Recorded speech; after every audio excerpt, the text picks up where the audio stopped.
dia manolotra ny arahaba omba piraritsoa antsika tsirairay avy mpanaraka ny fandaharana meteo. Asaina mpanajana renao hanaraka izany hatramin'ny farany matanjaka hatrany ny alzay eto Madagascar zany hoe mbola mitohy hatrany ny atsika fa ho mafy kosa ny fitsokandrivotra saika manerana ny nosy. Jerentsika amin'ny atsipiriany ary ny mety toetry ny andro ao any raha pitso hoe ny maraina dia ho avy ny orana amin'ny ilana tsinanany Madagascar ray manontolo iny raha toka andrahoana kosa ny andro amin'ny ilana tsinanany Sofia sy Diana fa mety arahina erika izany indraindray amin'ny ilana tsinanany fatry ny afoatany ary fandiby kosa ny rahona sy masoandro ho an'ny faritra sisa.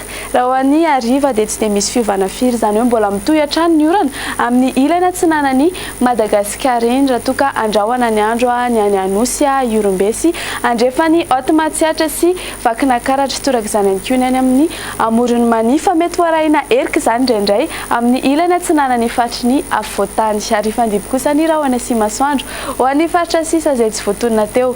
Ny maripana ambany indrindra tombanana ho an'ny rapitso dia 7 degré Celsius hitantsika tia Vakinakaratra eo amin'ny 10 degré Celsius eo kosa ho antsika eto Analamanga sy ho anareo any Fianaratsoa any. Raha ny maripana ambony indrindra kosa indray dia hitantsika tia amin'ny manodidina ny Antsohy mananika ny 2 degré Celsius raha ho an'ny fatry ny afoatany kosa dia eo amin'ny 10 ka hatramin'ny 17 degré Celsius.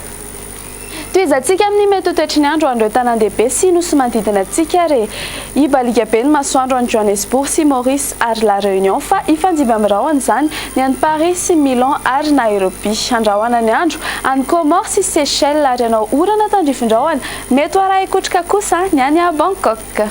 Dia izay indray ary ny fotoanantsika ankasitrany afenanao nanaraka ny fandaharana hatramin'ny farany ary mirary farany herinandro mahafinaritra ao antsika rehetra. Veloma tompoko.